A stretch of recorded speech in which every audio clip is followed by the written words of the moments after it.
La race extraterrestre des éléphants. Bonjour. Merci d'être ici avec moi une fois de plus. J'espère que vous allez très bien aujourd'hui. C'est Marie, bienvenue sur ma chaîne.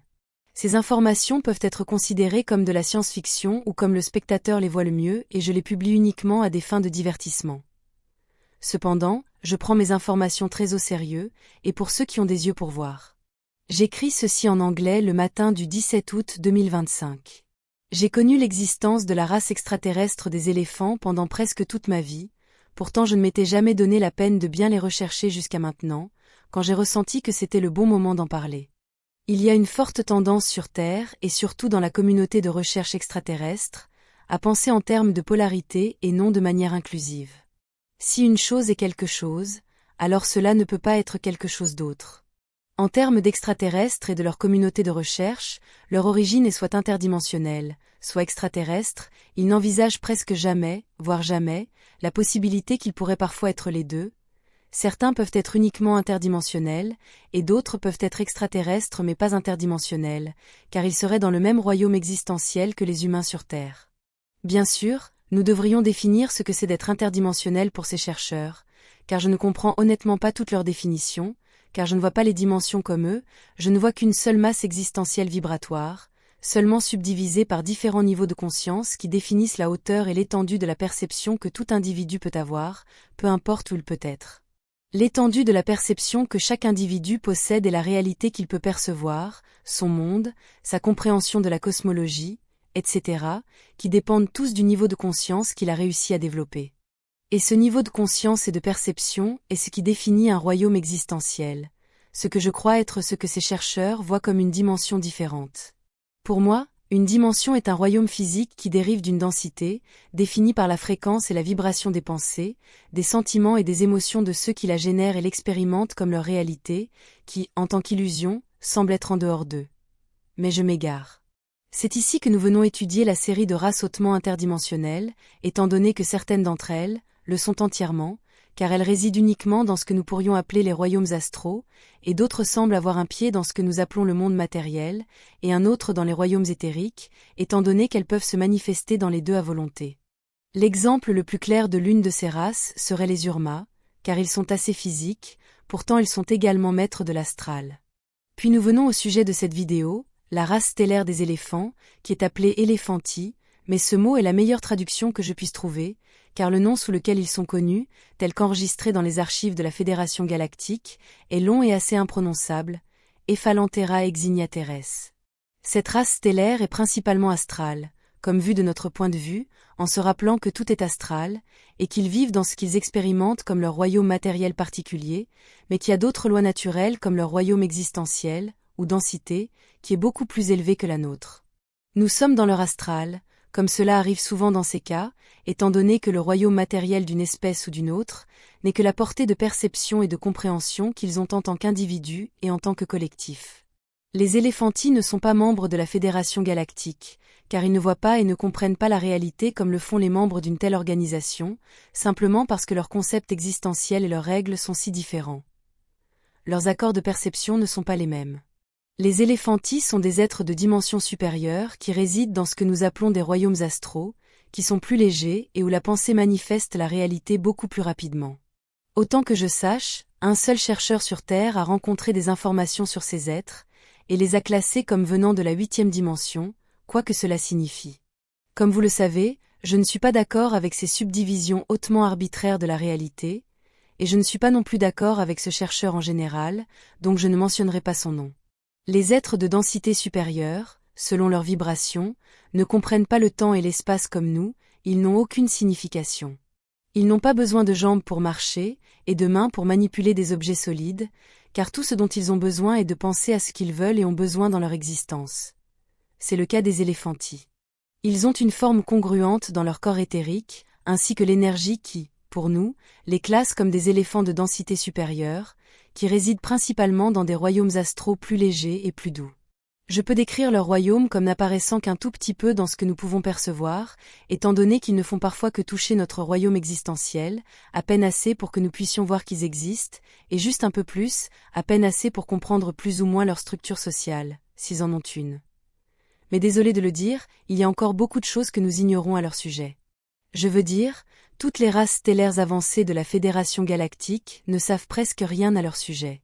Vous pouvez oublier l'idée initiale selon laquelle une race extraterrestre d'éléphants ressemblerait à de grands éléphants bipèdes en combinaison spatiale et avec des mains préhensiles avec un pouce opposé, et dans de gros vaisseaux spatiaux.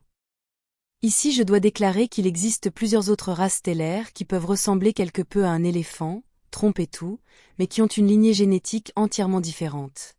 Je veux dire, ils peuvent ressembler un peu à un éléphant, mais ce n'en est pas. Mais dans le cas des Ephalanthera exignateres, les éléphantis, ce sont des éléphants au sens propre, car leurs corps éthérés sont l'équivalent astral parfait du concept d'éléphant que nous avons. De plus, nous savons qu'ils sont des éléphants parce que c'est ce qu'ils ont déclaré être, car la communication avec eux est parfois possible, principalement à travers l'astral, par exemple, avec les Urmas servant de pont entre leur royaume existentiel et le nôtre.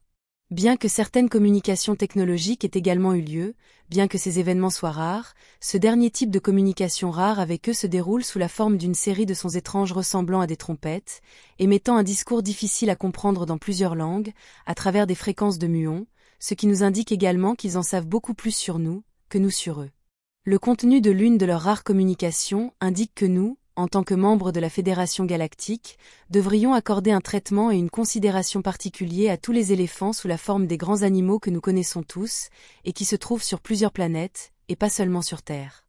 Ces autres planètes incluent beaucoup dans le groupe d'étoiles des Pléiades, beaucoup dans les Hyades, autour d'Alpha et Beta Centauri, ainsi que plusieurs autres planètes dans les constellations du Cygne, du Bouvier, de Céphée, et du Triangle, probablement parmi beaucoup d'autres, étant donné que les éléphants sont assez prolifiques vus d'une perspective galactique élargie.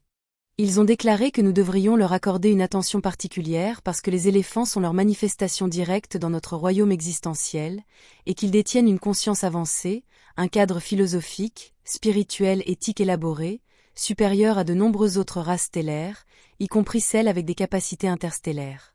C'est seulement l'orgueil humain, les points de vue et l'interprétation de la réalité, qui suppose qu'une créature qui n'a pas de civilisation telle qu'on la conçoit, est mentalement inférieure, et appartient au soi-disant royaume animal, et est régie uniquement par l'instinct. Je mentionne l'orgueil humain, bien que d'innombrables autres races stellaires puissent penser à tort de la même manière. Certaines créatures, classées comme des animaux, ont évolué en termes de conscience et de perception, au point où une civilisation telle que nous la connaissons devient sans importance.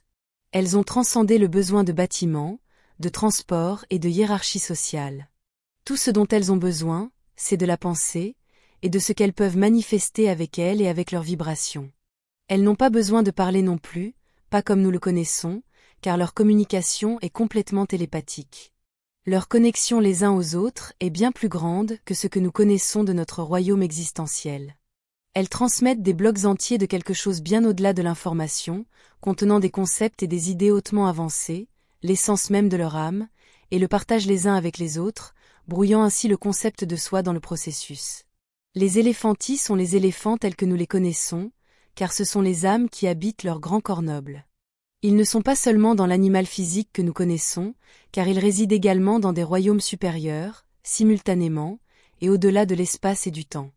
Ainsi, l'essence même de ce que signifie être un éléphant est complètement inconnue et impossible à comprendre pour nous, car l'animal n'est qu'une version linéaire et finie d'eux, que nous pouvons voir et toucher. Oui, je sais, certaines personnes peuvent toucher un éléphant et spéculer sur ce que c'est, sans jamais voir l'évidence, niant même son existence même, malgré qu'il occupe tout l'espace dans la pièce, et ensuite elles blâment leur manque de capacité de discernement sur l'éléphant lui-même. Désolé, je n'ai pas pu m'empêcher de dire cela. Je sais que certains d'entre vous comprendront. Revenons aux Ephalanthera exignateres, ou éléphantis, ce sont les éléphants, mais pas seulement. Nous ne savons pas grand-chose à leur sujet car ils ne communiquent pas beaucoup, et quand ils le font, c'est comme s'ils prenaient le contrôle du dispositif de communication en utilisant le pouvoir de manifestation pure, et ils ne répondent pas aux questions, ce qui signifie que leurs transmissions, si nous pouvons les appeler ainsi, sont des messages unidirectionnels. Ils ne nous disent que ce qu'ils veulent que nous sachions, et c'est tout. Ce qu'ils ont déclaré, c'est qu'ils ont transcendé le besoin d'une civilisation telle que nous la connaissons, qu'ils sont toujours des individus, mais ont une relation si étroite entre tous, qu'ils peuvent également fonctionner comme une énergie d'éléphant de masse unique. Ce dont ils ont besoin, ils le manifestent par la pensée, et les quelques choses qu'ils ont besoin de manipuler physiquement dans leur royaume sont faites avec leurs trompes, donc ils n'ont pas besoin de mains telles que nous les connaissons. Nous pourrions dire qu'ils résolvent tout par télékinésie, mais comme ils sont dans des royaumes existentiels supérieurs, ce serait un euphémisme, et comme ils ne suivent pas nos lois physiques, ce mot est inapplicable pour eux et ce qu'ils font. Nous savons qu'ils ne suivent pas une hiérarchie sociale telle que nous la connaissons, et quand un individu a besoin de communiquer à nouveau avec un membre d'une autre espèce mais ne peut pas le faire pour une raison quelconque, il peut demander à un autre de le faire à sa place, et ce dernier détient soudainement toutes les informations que le premier avait, comme s'il s'agissait de la même personne, tout en conservant son individualité. Cette espèce a rarement été vue, mais c'est arrivé, et elle apparaît comme un éléphant lumineux qui peut changer de couleur en se déplaçant. Ils interagissent avec d'autres espèces dans notre royaume existentiel, et toujours en tant que guides, ou en tant qu'entité toute puissante et hautement éclairée. Comme rapporté, rencontrer un éléphanti, ou les éléphantis, est une expérience qui change la vie, car cela ouvre l'esprit à des royaumes beaucoup plus élevés, plus doux, pleins d'intégration et rend leur existence disponible au sujet. Leur simple présence est incroyablement élévatrice, éclairante et transformante de la conscience, car ils vibrent si haut, provoquant ainsi des réponses émotionnelles extrêmes chez quiconque les a vus. Des réponses émotionnelles dont l'individu ne se remet jamais, car il devient beaucoup plus spirituel, laissant derrière lui, transcendant ses intérêts et besoins plus mondains. Il y a tant de choses que nous ne savons pas sur les éléphantis, même lorsque les rencontrer n'est pas si rare, comme je viens de le constater. En tant qu'espèce hautement éthérée, s'ils peuvent même être catalogués comme tels, ils n'ont pas besoin de vaisseaux spatiaux maladroits, ni de manger de la nourriture comme nous la connaissons. Étant hors de l'espace et du temps, ils apparaissent simplement où ils le souhaitent et transforment quiconque ils rencontrent, toujours pour le bien. Ils sont très proches de la source, comme ils devraient l'être avec ce que je viens de décrire. Ce sont de magnifiques créatures astrales, imprégnées de sagesse, d'amour et d'intégration.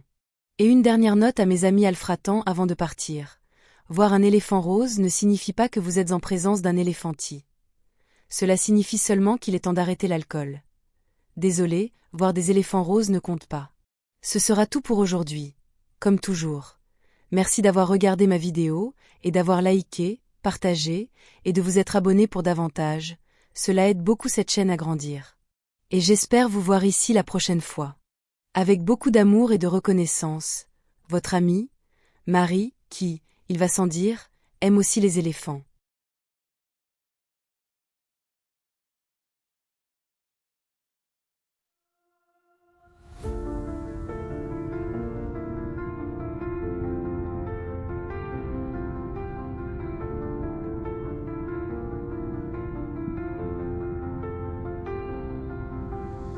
Dans l'immensité des cieux, nos rêves se déploient. Une étoile de nos voeux vers un monde de joie. Chaque lumière dans la nuit raconte une histoire, un voyage infini aux confins de l'espoir. Nous sommes des voyageurs sous un ciel